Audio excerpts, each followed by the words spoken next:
Gunsmoke, 1955-1975, stands as one of the longest-running and most influential Western series in television history, captivating audiences with its frontier justice-rich storytelling and unforgettable characters from Dodge City. In this video, we look back at the remarkable cast who brought this legendary show to life and pay tribute to the actors who have sadly passed away. From their powerful performances to the lasting legacy they left on generations of Western fans, we honor their contributions and celebrate the impact they made on classic TV. Join us as we remember the stars who helped make Gunsmoke an enduring pillar of American television. James Arness, born May 26, 1923, stepped into the boots of Marshal Matt Dillon in Gunsmoke in 1955 at the age of 32, anchoring the series for an unprecedented 20 years. Despite being the face of the highest-rated show on television, his starting salary was a mere $200 per episode, a figure that, while respectable for a factory worker, was laughable for a Hollywood lead. In 1955 terms, his weekly paycheck could barely purchase a base-model Ford mainline, while the network raked in millions in ad revenue off his image. Beneath the stoic, invincible exterior of the lawman lay a body racked with agonizing trauma during the invasion of Anzio in World War II. Arness was machine-gunned in the right leg, shattering the tibia and fibula so severely that doctors prepared to amputate. He saved the leg, but suffered from chronic osteomyelitis, a deep bone infection, and virtually no cartilage in the joint, meaning every step he took on the dusty streets of Dodge City caused bone-on-bone friction that he masked with a distinct, rolling limp. His personal life was equally scarred by tragedy, culminating in the heart-shattering loss of his daughter Jenny to a drug overdose in 1975, a grief that haunted his final years. He died of natural causes on June 3, 2011 in Brentwood, Los Angeles, at the age of 88. He was laid to rest at Forest Lawn Memorial Park in Glendale, California. Fun fact: before the badge, Arness played the terrifying alien in the sci-fi classic The Thing from Another World, a role where his towering height was used for horror rather than heroism, creating a legacy of imposing physical presence that defined an era. From the stoic cowboy hero now to the cantankerous physician, a man whose real-life medical crisis mirrored the life-or-death stakes of his on-screen profession. Milburn Stone, born July 5, 1904, assumed the role of the gruff but brilliant Dr. Galen Doc Adams in Gunsmoke in 1955, at the age of 50 remaining with the show for its entire two-decade run. While his character was indispensable to the narrative, his compensation was often surprisingly modest, hovering around $2,000 per episode during the peak years, a sum that, adjusted for the runaway inflation of the 1970s, offered far less purchasing power than the salaries of minor guest stars in later decades. His dedication to the role exacted a severe physical toll. After years of grueling production schedules and heavy smoking, he suffered a massive heart attack in 1971. This necessitated emergency quadruple bypass surgery at UAB Hospital, a procedure that was incredibly risky and experimental at the time, involving the harvesting of veins from his legs to reconstruct the blood flow to his heart, leaving him frail and forcing a temporary absence from the show that panicked the writers. He carried the silent, emotional weight of being the cast's father figure while battling the terrifying reality of his own mortality, often filming scenes while winded and medically monitored. He died of heart failure on June 12, 1980, in La Jolla, California, at the age of 75. He was laid to rest at Forest Lawn Memorial Park in Glendale, California. Fun fact: Milburn Stone was the one who actually chose the name Galen for Doc Adams, named after the ancient Greek physician, cementing a legacy of historical intellect in a rough-and-tumble genre. From the cantankerous physician now to the fiery saloon keeper, a trailblazer whose vibrant spirit was tested by a devastating and secret battle for survival. Amanda Blake, born February 20, 1929, brought the fiery and independent Kitty Russell to life in Gunsmoke starting in 1955 at the young age of 26, redefining the role of women in the Western genre. Despite being the female lead, the gender pay gap of the era meant her initial earnings were significantly lower than her male co-stars often estimated, at under $1,000 per week. In the early seasons, an amount that struggled to cover the high costs of maintaining a star appearance in Hollywood, including the couture wardrobe expected of actresses off-screen. Her life was a harrowing medical journey. A heavy smoker for years, she developed disfiguring oral cancer that required a grueling 7-hour surgery to remove a portion of her tongue and the floor of her mouth, forcing her to relearn how to speak clearly to continue her career. Tragically, her suffering did not end there. She later contracted cytomegalovirus hepatitis, an AIDS-related illness believed to be contracted from her fourth husband, which ravaged her immune system and led to a rapid, painful decline that she kept largely hidden from the public eye to protect her dignity. She died on August 16, 1989, in Sacramento, California, at the age of 60. She was laid to rest at the Buffalo Bill Historical Center grounds in Cody, Wyoming. Fun fact: a passionate animal welfare advocate, she successfully bred cheetahs in captivity, a notoriously difficult feat, leaving a legacy of conservation that far outlasted the Long Branch Saloon. From the fiery saloon keeper now to the scruffy deputy, a man whose rough exterior hid a golden voice and a brilliant mind. Ken Curtis, born July 2, 1916, officially joined the cast as the shaggy, cantankerous Festus Hagen in 1959 at the age of 43, eventually replacing the beloved Chester Goode and becoming a permanent fixture until the show's end.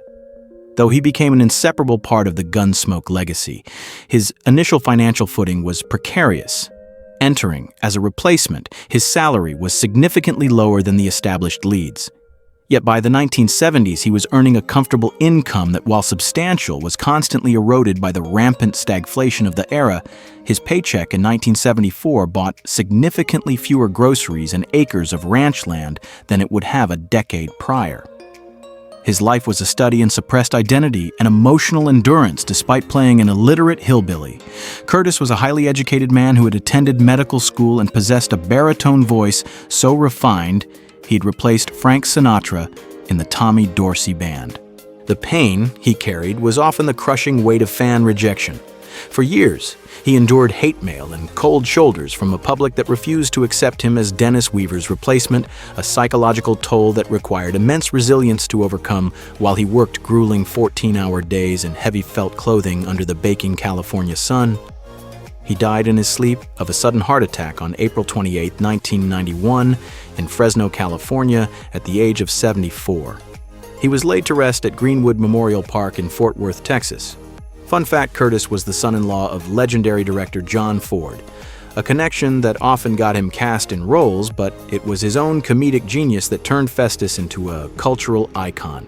From the scruffy replacement now back to the original sidekick, whose famous limp became a real-life curse. Dennis Weaver, born June 4, 1924, originated the role of the loyal, limping deputy Chester Goode in 1955 at the age of 31, creating one of television's most beloved characters. In a shocking contrast to the show's massive success, Weaver's starting salary was a paltry $300 per week, a figure that even in 1955 was barely enough to support a family in Los Angeles. It was roughly the price of a high-end refrigerator at the time, forcing the future star to budget strictly for rent and food, while the network profited millions. His time on the show was marked by a self-inflicted physical agony that haunted him for decades.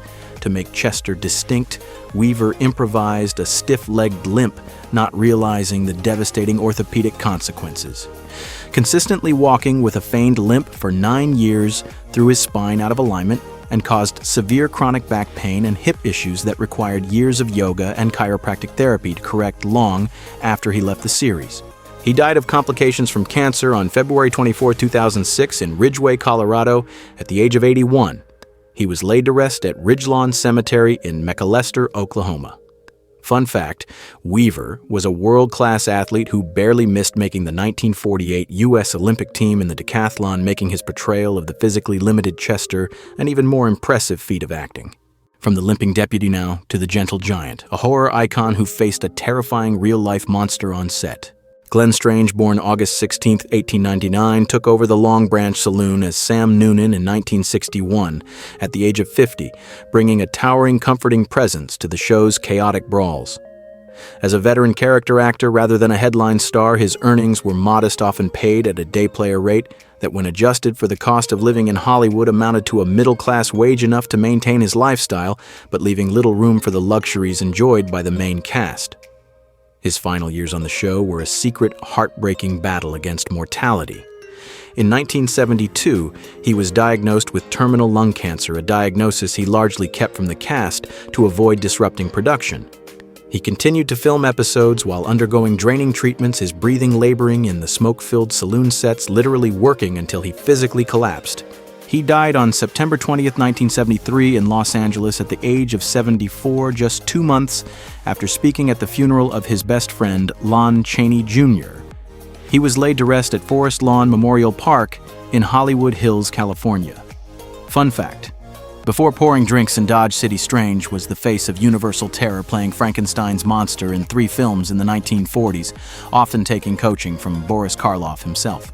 From the gentle giant now to the lawman living in a star's shadow, a man whose greatest battle was a secret romance.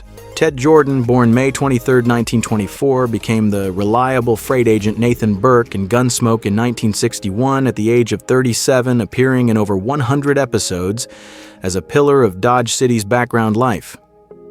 While he was a recurring face, his financial standing was vastly different from the headliners.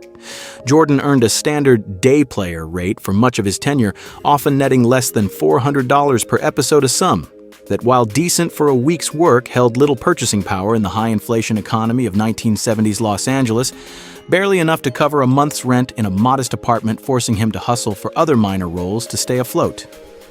His life was defined by a hidden, aching, emotional illness, a volatile and largely secret romantic entanglement with the show's female lead Amanda Blake.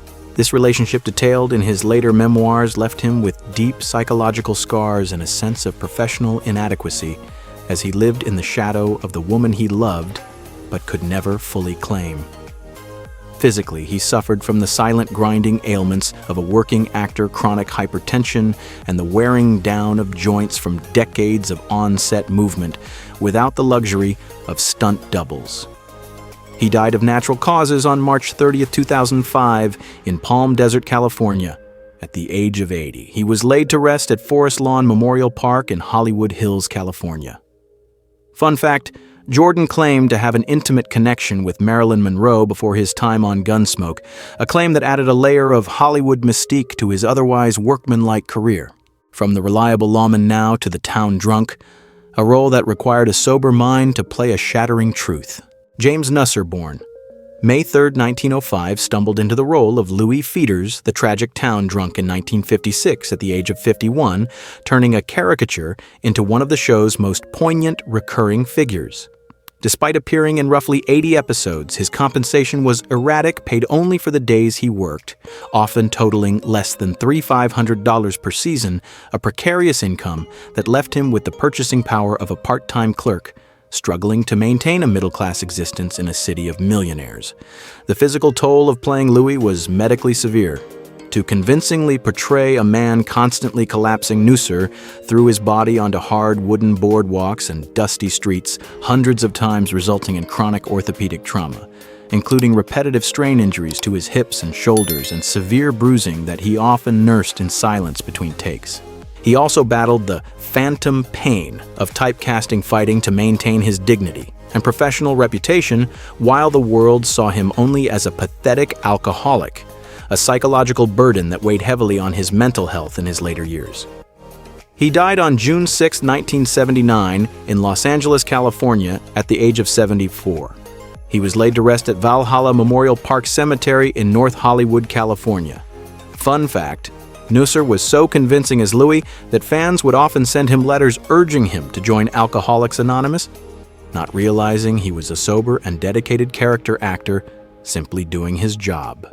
From the town drunk now to the silent witness, the invisible face you saw 1,000 times but never knew, Matthew McHugh, born 1895, began his tenure as the omnipresent townsman in Gunsmoke in 1958, at the age of 63, filling out the background of Dodge City for nearly 2 decades. As an atmosphere actor, his financial reality was stark.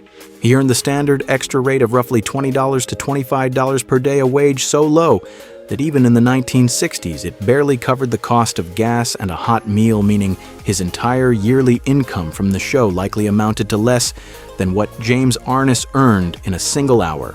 His illness was the silent systemic physical degradation of the background actor, decades of standing still for 14 hours a day on concrete sound stages caused severe varicose veins, chronic lumbar spinal compression, and sun-damaged skin from hours of baking in the unshielded California sun at the Iverson Ranch.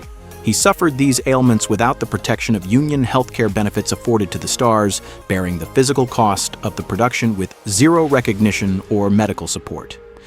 He passed away in 1966 in Los Angeles, California, at the age of 70, leaving behind a legacy of invisibility. He was laid to rest in Los Angeles, California. Fun fact, McHugh is estimated to have appeared in over 200 westerns, often wearing the same dusty wardrobe, making him one of the most prolific but unrecognized cowboys in Hollywood history. From the invisible extra now to the brooding blacksmith. A young heartthrob whose physical recklessness on set sowed the seeds of a lifetime of agony. Burt Reynolds, born February 11, 1936, swaggered into Dodge City as the half-Comanche blacksmith Quint Asper in 1962 at the age of 26, a role that served as the launchpad for one of the biggest movie careers in history.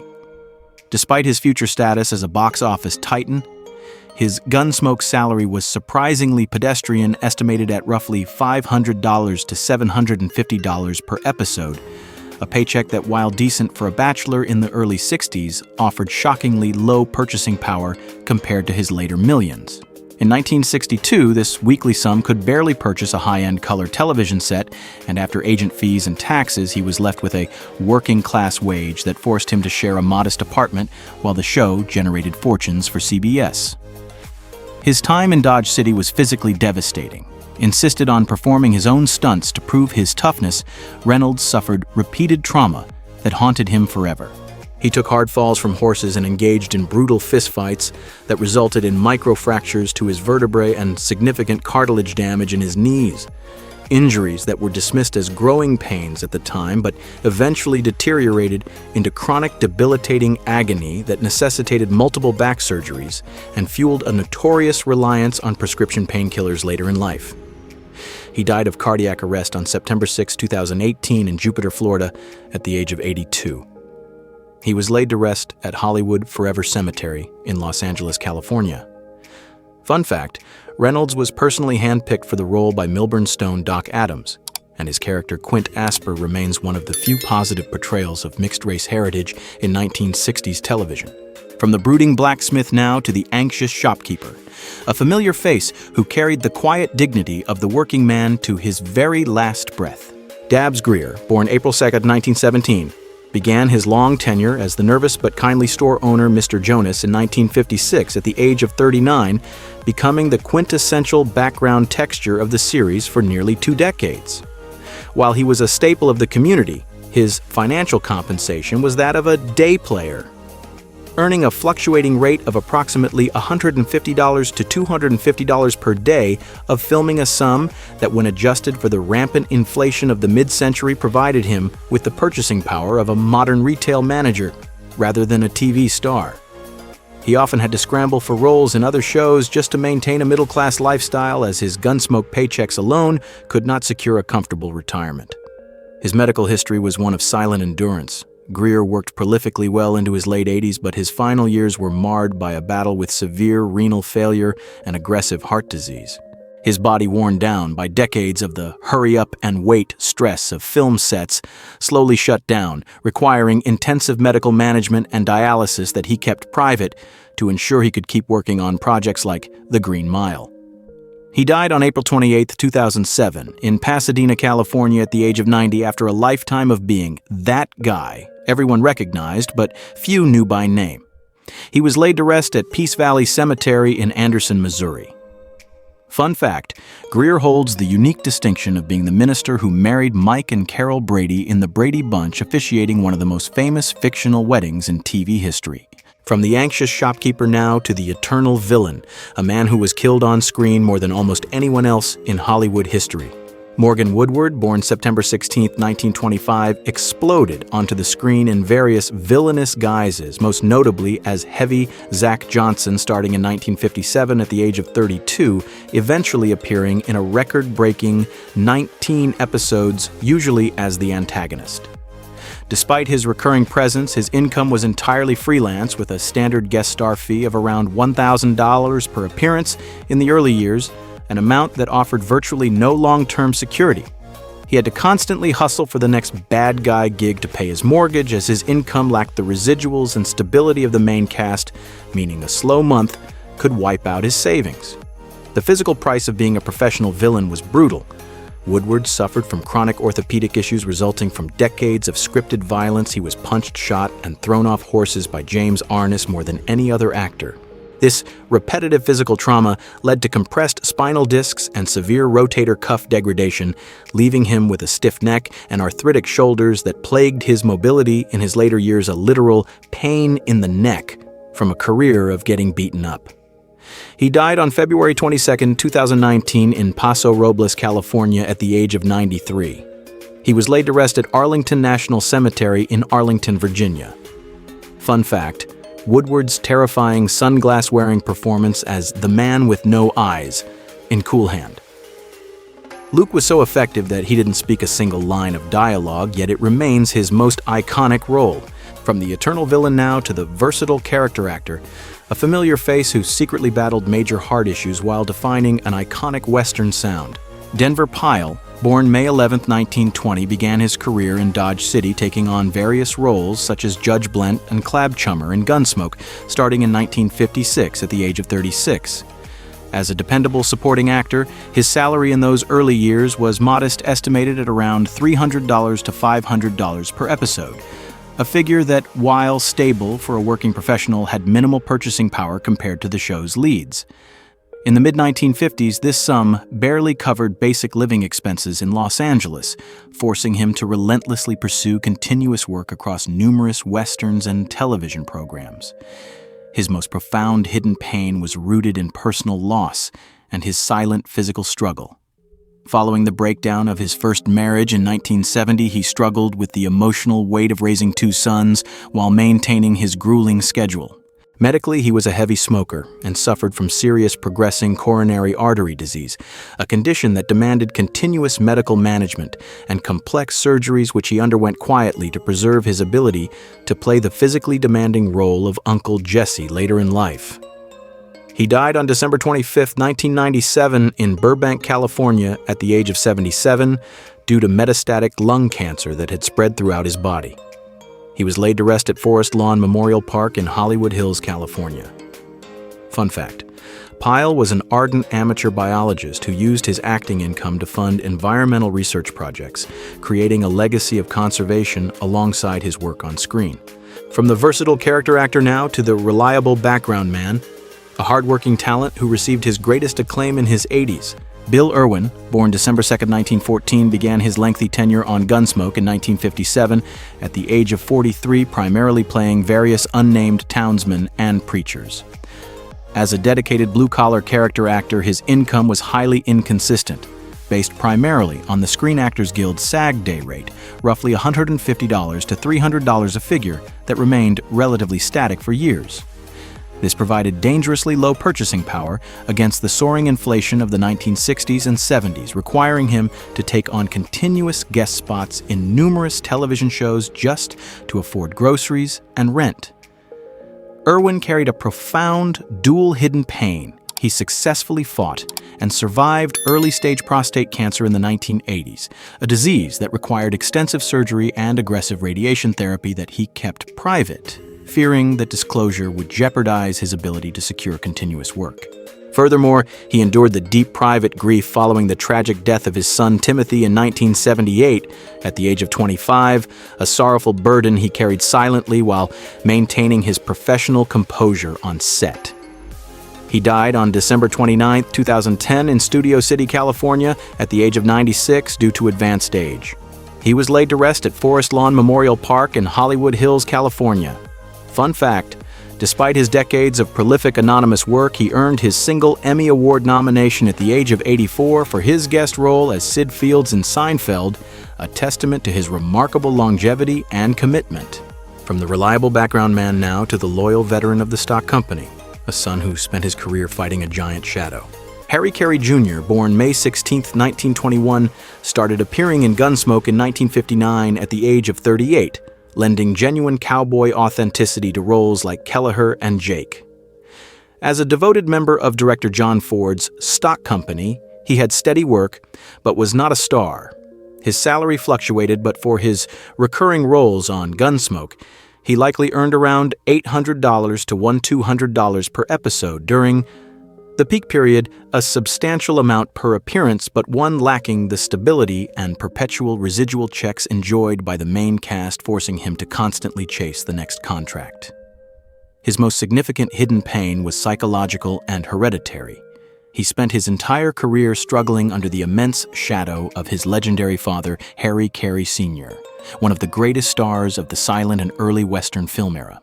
The immense pressure to live up to his father's reputation caused significant psychological stress, and he battled chronic peptic ulcers and stress-related irritable bowel syndrome for years, silent ailments that he struggled to manage while enduring long days on film sets. He died on December 27, 2012 in Santa Barbara, California at the age of 91. He was laid to rest at Westwood Memorial Park in Los Angeles, California.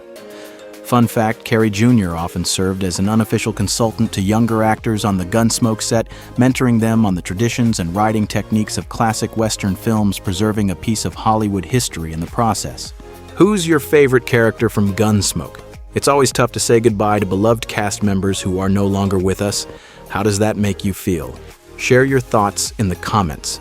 If you're enjoying our content, be sure to like, subscribe, and hit the notification bell to stay updated. We appreciate having you in our community.